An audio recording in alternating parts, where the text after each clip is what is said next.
tempo, pastor, que, por exemplo, quando eu me converti, que eu via nas revistas de escola bíblica dominical, considerando algumas denominações como seitas, eu ficava me perguntando, e qual é a igreja verdadeira? Porque aqui para nós também devemos ter as nossas heresias também, né? Os nossos erros teológicos. O senhor também, por exemplo, é chamado de herege. O senhor também é chamado de herege. Casa na praia. Jesus não precisava nem construir nada, fazer nenhum móvel. Apareça. Não é uma heresiazinha, não? O que me admira nesse portal, o que me admira no Eu Acredito, né, podcast, é que é aquilo que eu falei. Você pergunta, você fala o que os amados seguidores internautas gostariam de falar e não tem tempo, não tem oportunidade. Bom, o que é que caracteriza uma heresia? Heresia é quando entra em choque na soteriologia. Quando a soteriologia, quando a deidade é ofendida, a heresia. Tá? Ou seja, dizer que não precisa de aceitar Jesus para ir para o céu.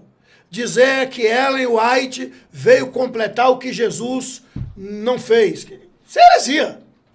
Isso é uma seita herética.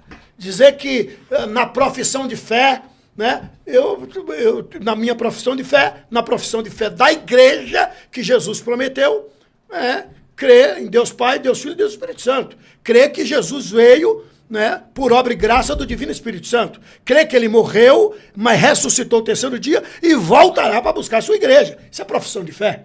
Crer que ele é o único Salvador? Sim. Aí agora, profissão de fé. Ellen White, você acredita? Que desgraça é essa? Não, é o Satanás, pô. E não corta essa desgraça, não. Aí você acaba comigo. Tá aí. Não tem como cortar, não, tá ao vivo. Não, porque a palavra desgraça é ausência de graça.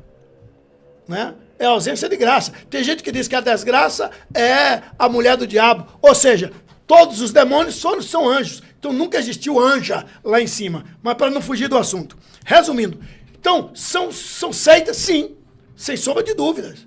O que caracteriza uma seita? Né?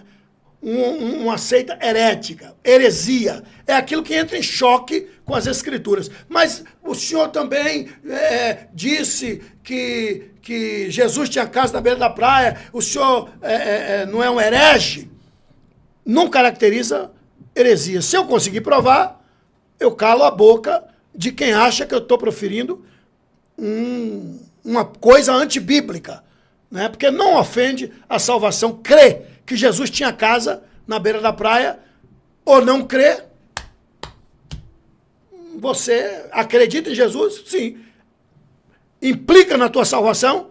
Para ser salvo tem que acreditar que Jesus tinha casa na beira da praia? Não. Então não é heresia. Pode ser um erro teológico. Um erro teológico, uma invenção, né? Pode ser um surto. Pode ser um surto. Mas tem como provar que Jesus tinha casa na praia. É porque a ideia das pessoas de tecer crítica sobre essa abordagem sua é porque o senhor fala que Jesus era rico, né? E as pessoas querem um Jesus pobre. Eu falo que Jesus era rico? Quem tem casa na praia geralmente é rico, né? 1 Coríntios, te lembras? O que é que está escrito? Pode colocar aqui na tela, Léo, por favor. 1 Coríntios, capítulo 10, versículo 26.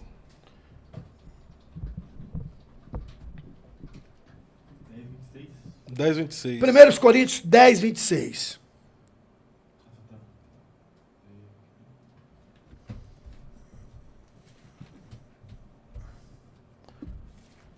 Olha aqui. O que é que está escrito aí? 10:26. Porque a terra é do Senhor e toda a sua plenitude. É pobre, né? É.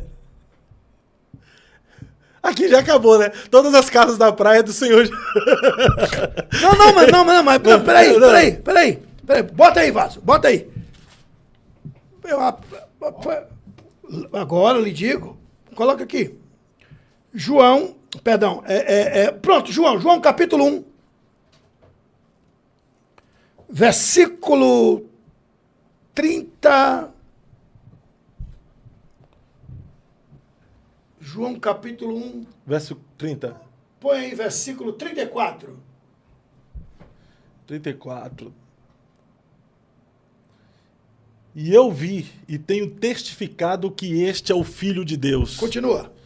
No dia seguinte, João estava outra vez ali, e 2 dos seus discípulos, e vendo passar a Jesus, disse: Eis aqui o Cordeiro de Deus. Continua. E os 2 discípulos ouviram-no, dizendo estas coisas, e seguiram a Jesus.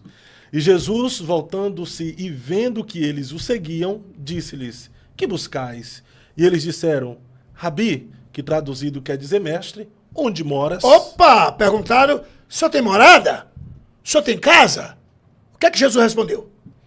Onde moras, ou onde é a sua casa, né? Uhum. Jesus disse, versículo 39, ele lhes disse: Vinde e vede. Jesus não mandou eles embora. Quer saber onde eu moro? Venham e vejam. E aí? Foram e viram onde morava. Acabou. Jesus tinha morada? Tinha. Tinha. Mateus capítulo 4. Vamos para a morada, o endereço. Versículo 13.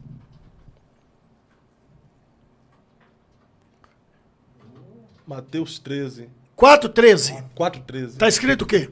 Olha aqui, ó. 4:13. E deixando Nazaré, foi habitar em Cafarnaum, cidade marítima. Jesus morava onde? Não tá bom não. Mateus 13:1. Mateus 13:1.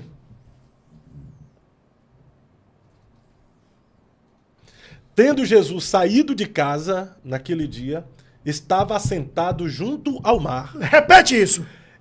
Tendo Jesus saído de casa naquele dia, estava assentado junto ao mar. Ele acabou de sair, estava sentado junto ao mar. Ele morou em Nazaré. Mudou de Nazaré. Mateus capítulo 4:13. E foi habitar em Cafarnaum, cidade marítima. E o outro versículo, ele saiu de casa e sentou-se na beira da casa, na porta da casa, junto ao mar. Ah, mas Jesus não tinha casa. Como não? Se ele fez a terra toda é dele. Não... Isso é apologia à desgraça, à miséria, à catástrofe. Ah, mas a Bíblia diz... Tá, põe aí o texto, o único texto que ele se baseia. Lucas, capítulo de número 9. Versículo 58. Lucas 9, 58. E disse-lhe Jesus: As raposas têm covis, e as aves do céu têm os seus ninhos, mas o Filho do Homem não tem onde reclinar a cabeça. Simples! Chegaram para Jesus e disseram: Mestre, eu te seguirei. Aonde quer que o senhor vá, eu irei. Aí Jesus olhou e disse: Opa, pense bem no que é que você está falando. Quer vir, venha. Mas eu tenho hora para sair, mas não tenho hora para voltar. As raposas saem à noite e voltam de manhã, porque são animais noturnos. As aves saem de manhã e voltam de tarde. O Filho do Homem não. Tem hora para sair, mas não tem hora para voltar. Ele não disse que não tinha casa. Se ele dissesse que não tinha casa, como é que ficam os 2 discípulos de João? Vinde e vede. Como é que fica Mateus capítulo 4, versículo 13? Saiu de Nazaré e habitou em Cafarnaum. Como é que fica capítulo 13, versículo 1 de Mateus? Saiu de casa e sentou-se à beira da praia. É que o povo não conhece Bíblia. É o fato de eu dizer que eu moro no aeroporto não significa que eu não tenho uma casa. Morar no aeroporto, eu estou dizendo não, que mas eu ele vivo viajando, mas ele está dizendo aqui, o único texto, que eu tenho hora para sair, mas não tenho hora para voltar. As aves do céu saem e voltam. As raposas saem e voltam. O horário. Mas eu não. Eu saio, mas não tenho hora para voltar. Você quer ver um texto? Quer ver? Marcos capítulo 2. Marcos 2. Marcos 2. O povo ficava doido. Jesus tem casa, Jesus tem casa, Jesus tem casa. Não, porque ele não parava em casa. Aqui, ó. Vê aí. E alguns dias depois entrou outra vez em Cafarnaum e soube-se ou souberam que estava em casa. Aí a casa entupiu de gente. Jesus tem casa, Jesus tem casa. Aí o cabra quer pregar miséria, desgraça, catástrofe, quer fazer apologia à miséria e quer dizer que Jesus não tinha casa. Ó. Aí tem alguns que estão dizendo assim, o fato dele ter casa não significa que ele era rico. Como que o Deus dos céus dos céus não é rico.